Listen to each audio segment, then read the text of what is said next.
Om Swami Satchitananda here. I want to talk about this very offensive thing called judgment. Okay, because I think most of us feel very judged by the world outside in different ways by different people. And when you see somebody judging you, the first thing that happens to a person is they are totally put off by that. Okay, so and we also judge people. With limited information, we judge people.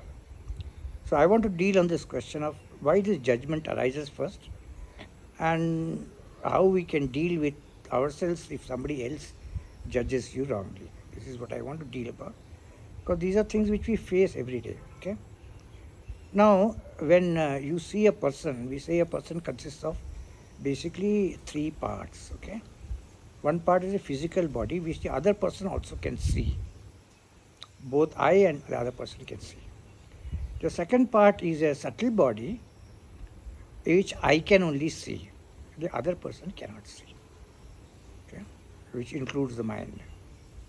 And then there is another part, is called the unconscious, which we call the seed body, which neither I can see nor you can see. Okay, but we consist of all these three parts. Now, people go on a date, and they think that after meeting a person for 1 or 2 months or 3 months, they know about the other person.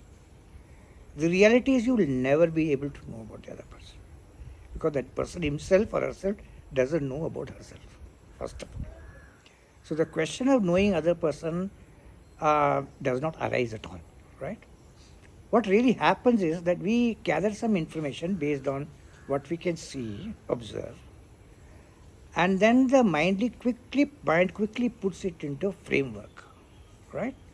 For example, if a man has got very long hair and he's wearing some not so clean pants, immediately you come to this thing, the judgment that the person is a hippie. This is what used to happen in the 1960s, 70s, when anybody who looks like that is a hippie. Hippie means dropout from society. Today they will say he's a junkie. That means he's on drugs, etc. Now you come to the conclusion already. Before you have spoken to the person, talk to the person, whatever it is. And the mind, what it does, it collects some information from outside, right, based on the senses, which you can observe from the other person, and then quickly puts the person into a framework, like a picture. And then afterwards, once the picture you have accepted in your mind, you start to judge the person based upon your own opinion, not on the facts around that person. Even if you see today the TV and the news, most of them are opinionated. They are not facts. The fact section of the thing is going down and down and down. Most people are giving their opinions. Okay? And when you mix a fact with an opinion, there is a serious problem. There is an old story about an elephant. 4 people were there. One hold on to the legs, and he said, "What is this?" They are blind. All the 4 were blind, as we all are. We are also blind in a way. We hold on to the trunk and the leg, and we say, "What is this? A tree," right? Another person holds on to a tail and thinks a rope, right? And so on. There is something that you have in your mind, some picture you have in your mind. Based on that, you come to a conclusion. Now, all the 4 people who are blind come to 4 or 5 different opinions about the thing in front of it, based on what their mind is thinking, right? And what they are able to perceive, feel with their hands, legs in this case. Now, this is really how life is. We go through life, I think, blinded, right? We don't really know another person, and we think we know the other person. This is the problem. If you say you know the other person, then you must know all the patterns of the other person. You must also know how the patterns have come up. You must know the subconscious mind. You should know the unconscious mind. None of us can know it. Okay? So even after 70 years of marriage, if you ask a wise man, "Do you know your wife?" he'll say, "No, I don't know her. Sorry." I know she's my wife, but I don't know her. And that is correct. Okay? So what we do is, we create opinions of different people based on very little data that we can see, and we start judging them. All right? Suppose you are following a particular sect of religion, then everybody outside that sect comes in a different framework. They used to call them pagans. Now also they use the word, I think, pagans. It's something which is not dirty. Why? Because somebody told them God will only selective of these people only. Right? God is not so, unfair that he will select only few people, and the other people that he created, he will call them pagans and make them stand over there. But yet, we teach the children that. So once you teach the children that, everything else they look as being pagan. If somebody is black, again you come to some conclusion. If somebody is brown, you come to some conclusion. This is only based on the physical experience of that other person. Okay? Even the physical experience, we do not notice the subtle things of the non-verbal communication that the other person is giving. They be through the eyes, through the feelings expressed, through the muscles on the face. Nobody really observes them. So it's a very little amount of data on which you are talking to another person. So if you are going to judge on that basis, they will react very badly. Okay? And you will alienate them, in fact. You can alienate even children like that. Because I know children, if you judge them and the person takes it that he is not correct, and the child will feel alienated from their own parents. Yeah, so I was telling you that the judging leads to very serious problems. Okay? If you judge, that means you already come to a conclusion about what the other person is all about. Would you like anybody to judge you?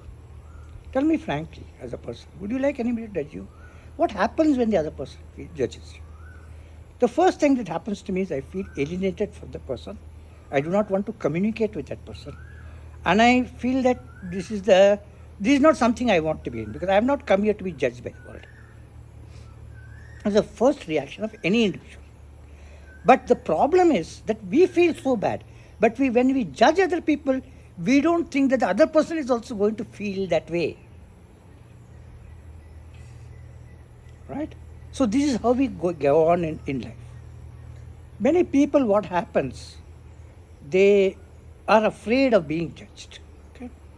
Now tell me frankly, a person like Mahatma Gandhi, is loved by a certain group of people? He is not loved by another group of people. He may be liked by some group of people. He may not be liked by another group of people. All right? He is the greatest of the people who are there in the world as leaders. They are liked by some people, not liked by everybody. So when you are there, don't expect that everybody is going to like you. So that expectation is a false, wrong expectation. Some people may like you, many people may not like you, most people will ignore you. This is the reality. You are a small ant in the sand of cosmic time, right? But most people, they don't even know that you exist, right? This is the reality. And some of the people, he may not or she may not like what you want. I remember when the COVID time was there, I was very telling in India intent, because the number of people are so huge, that you must take the COVID injection. And I also took it, so I took a photograph of it. But I said, please take your COVID injection, because otherwise you may have difficulty. Now some people rose up against that. They said, you are a sannyasi, right? And you are a vegan. And I don't know why these words come in. And they said, how can you recommend like this? I won't be on your page. I said, go, please go. If that is what is going to, building a relationship between two of us, then you can go. There's no problem. I didn't call you. I won't tell you to go also. You can go if you want to. You can come when you want to. So a simple thing like that becomes a big issue for people. They can't live with this idea that somebody can do something else. In all our religious and whatever in Vedanta that we know about, We respect science because we know that it gives information and about the material things of the world. And we like to see that the right information is available. Of course, they don't know about the non-material things about the world when you go inside. So at that time, we will not look at science because they can't see it. They have nothing to say in the matter. But so long as science is concerned, a pure Vedantist will say, yes, we must listen to the science which is there, the physics that is there, the math that is there. Because that is at least the observable phenomena, they are coming to some good conclusions on that, right? So like this for diseases, for whatever it is. So we immediately pass judgments on people very quickly, and it creates many times a break in the relationship, right? So therefore, in spite of that, what I'm saying is, if you find that people don't like what you say, what you're saying, or how you look, or what you are, let them be. Don't expect 100% of the population to whom you are addressing, which is itself a small group. Even if it's 1 million people, it's still a small group, okay? So, even if the people don't like it, doesn't matter. You are saying something because you are convinced about what you are saying, and you can be what you are only. You cannot be another person. So, if somebody judges you, the appropriate thing would be to simply ignore it. But if somebody gives you feedback, feedback is different from judging. If somebody gives you feedback and tells you, oh, this can be done better, all right, listen to them, no problem. Because any feedback that comes from anyone is a basis for our own improvement. But if you are expecting the person should not judge, that is not going to happen. And many of us, we are trapped in this world of ours where we feel we are being judged all the time, and we isolate ourselves from people. Even though we are living in the heart of the community, we are still isolated from people. And we live in a very opinionated world, not based on facts. Persons who are judging are, I will say, both those who are judging and those who are feeling judged, both are ignorant. Okay? The person who is judging is ignorant because he doesn't know that there is lots to be learnt about the other person before you can pass a valuable judgment about that person. Right? A good person, a person who is observing clearly, would have to look at many patterns of behavior and understand it well before he or she can tell the other person something which can help the other person. It takes a long time. It's not so easy. Because all behavior is based on pattern. One particular behavior does not represent a pattern. So, if you are judging somebody, that means that you are not using good use of your buddhi. That is the discriminative portion of the mind. You are using information that is coming from the manas, that is the mind, which is a collection of information that is brought from the senses and presented in a particular format to the buddhi. That this is what the person is about. All right?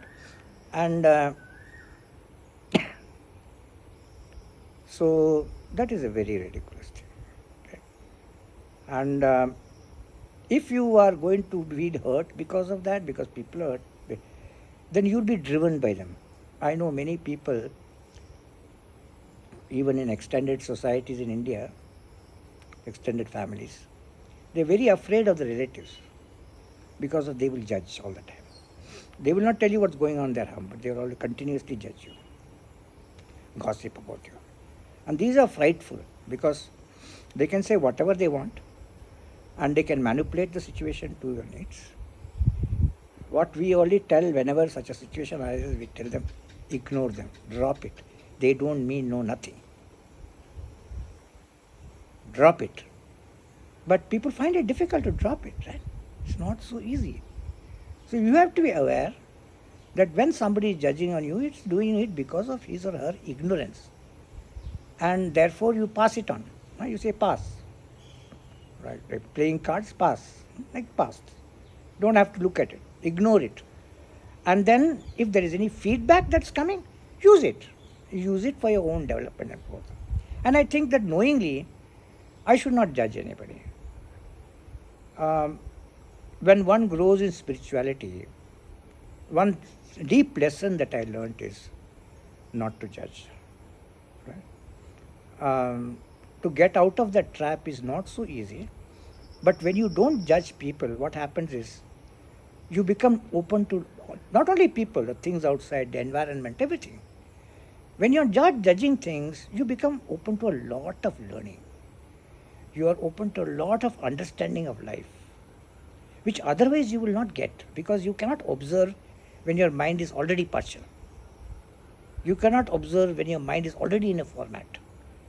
So to get out of that, you have to remain non-judgmental. And we as spiritual people will tell them, if you say you're a spiritual person, then I will ask you the question, are you judging all the time people who are coming to you? No. They may even be the worst possible kind of people according to society. But when they come within these four walls, we can't judge them. We don't judge them. We don't judge them. All right? Then it is possible to have a communication. Then it's possible to understand. Then it's possible to help. So you think about this very seriously, because you feel hurt if people judge you, and you go into a small kind of a capsule of your own, and you remain isolated, and you're not able to communicate. And this kind of a trap really kills you from your own ability to do good work. Okay? Because all of us are capable of doing good work. And somebody, when he feels judged, he feels his attack, his ego is being attacked. This is what the real thing is. He feels his ego is being attacked.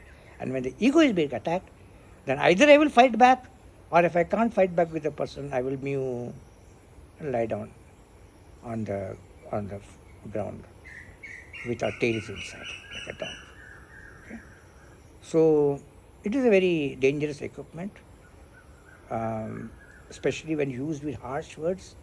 Judgment can be the basis of all relationships to break, including between parents and children, between partners, between husband and wife, between brothers and sisters, right? And the reason why corporate life is so tough, I've been in corporate for some time.